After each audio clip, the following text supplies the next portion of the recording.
Assalomu alaykum qadrli obunachilar. Hammalaring bilasizlar, bizda uyimizda mana shunaqa kollektor bo'ladi. Теплый pol uchun. Bunga keyin monetiga трехходовый, bunga nasos, отдельно gruppa qilinadi. Hamma в kursi bo'lsa kerak. Hozirlarga tushuntiraman nima uchun bu narsani aytayotganim uchun. Bugungi kunda takliflar kelyapti. IMI kompaniyadan четырехходовый termostatический klapan с выходом на теплый pol. Eng qiziq joyini hozir men sizlarga aytib beraman. Sizlarga может bu narsa qiziq bo'lib qolsa, juda ham kotelnilaringizda uprashat qilsangiz bo'ladi. Biz hozir tushungan bo'yimizcha specialist bizga bunday deyapti. Radiatorni sistema yig'amiz. 10 ta batareykamiz bor. Koteldan kelyapti. Двухтрубка bu. Например, sizda bitta radiator sifatida yana bitta podacha обратка bo'lsa, o'sha liniyada позволяет gidravlika to'g'ri bo'lishi kerak. Mana shu четырехходовый klapanni qo'yib, четырехходовый klapan termostatический nasosi bilan qo'ysangiz, теплый polingizni bemalol ishlatib beradi. Значит, bizda выгода qayerda bo'lyapti?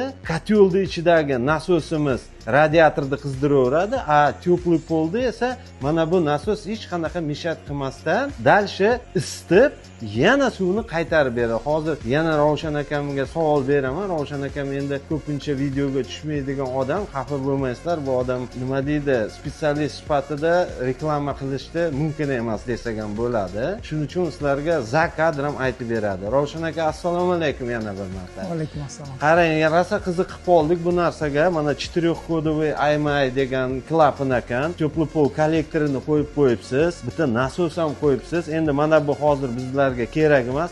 Mana shu mahsulot bo'yicha siz o'zingiz nima fikr berasiz? Qanaqa fikr? Men hozir izoh berganimda ichida agar adashgan bo'lsam to'g'risini ayting. Ertaga bizga minus plus taraflari bo'lmasin. Issiq sovuqni o'zingiz boshqatdan tushuntirib bersangiz. Bu bizning mishini gruppamiz четырехходовый. Kichkina sistemalarda ham теплый pol ham batareya bor joyda hech qanaqa murakkablashtirmasdan bez gidrostrelka ortiqcha nasossiz qilish imkoniyatini beradi. Mana shuni o'zini qo'yamiz, buni qo'yamiz, bo'ldi. Двухтрубкani podachasiga ulab qo'yamiz. Pastidan podacha, yonidan obratga kelgan. Shu bilan siz двухтрубкani ichida yana bemalol 100 kvadrat, ba'zi holda 150 kvadrat metrdagi теплый polni boshqarishingiz mumkin.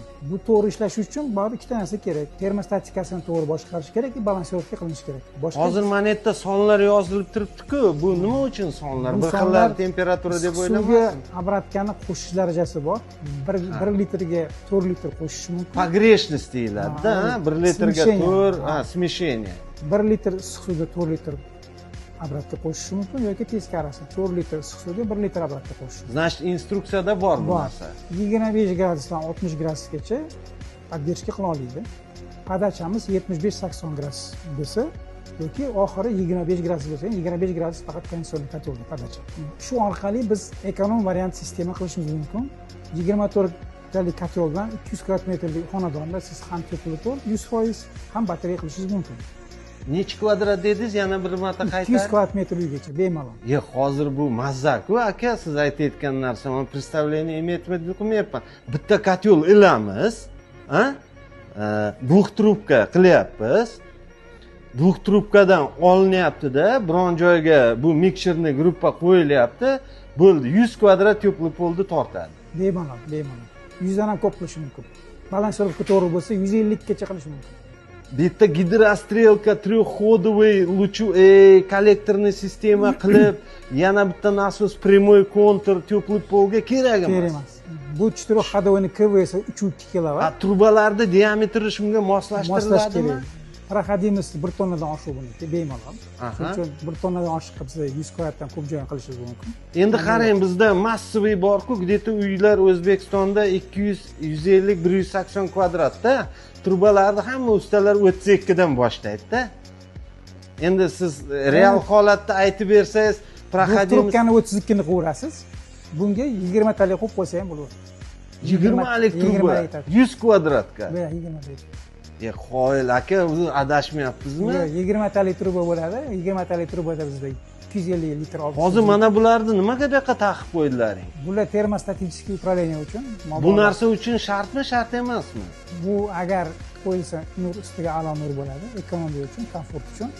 Lekin mabodoga sharoit bo'lmasa, keyinchalik qo'ysa ham bo'ladi, lekin termostat qo'ysa eng katta ekonomiya, eng katta komfortlanadi.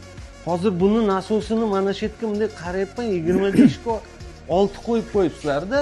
Bu hozir montaj qilayotgan jarayonda UPS ham tushaveradimi bunga? UPS ham qo'yasiz, faqat unga elektropривод qo'ya olmaysiz, lekin UPS bilan ishlatsangiz 25-60 ga bemalol 150 kvadrat metrli joy isitishingiz mumkin. Alaykum assalom. Ozgina endi buyoq ko'rmay qoldi syomka bo'layotgan jarayonni. Shuning uchun uzrimizni so'raymiz. Shoshilyapti ekan bu ham. Xullas kalom, sizlar agar tushungan bo'lsalaring, uylaringizda mana shunaqa kollektor qilib, 2-3 ta joyga qilaman desalaring, sizlarga gidrokollektor, nasosniy gruppa olinish kerak desa, hozir chiqayotgan yo'li, mana bu bizga hozir taklif qilinayotgan yo'li prosta oddiy podacha обратка agar beton tagida qolmagan bo'lsa, biron joydan olinib 100 kvadrat действующийga ham qilsa bo'ladi ekan. Agar действительно sistemangiz ishlab turgan mahalda ozgina lishniy suvingiz bo'lish kerak. Bu degani pritik bo'lmash kerak. Sistemalaring, например, 24 talik kotel bo'lsa, 10 ta batareya bo'lsa, sizlarda normalniy suv qoladi yana. Chunki 1 kilovat bo'lyapti-da, to'g'rimi Ravshan aka? 1 tonnani bunga где-то 1,5 kilovat yetib qolsa tonna. Yarim tonna, ana. Buni yana smisheniyasi bor. Yarim tonna bo'lsa, smesheniya 1 tonna 200 metr yetadi. 500 ham ko'p o'zi. Hozirgi aytayotgan narsalarimiz aka, bugungi kunda bo'layotgan voqealar bor-ku, mana ko'plari gidrokollektorga 3 ta 4 ta nasos qilyapti-ku. Men sizga bitta fikr bersam-da, o'sha gidrokollektor qilmasdan primoy koteldan, например, mana bundaqadan 2 ta 3 ta qo'ysak, teplый pol ko'p joyda-da, shunday ulab qo'ysak bo'ladimi, yo'qmi? Bo'ladi.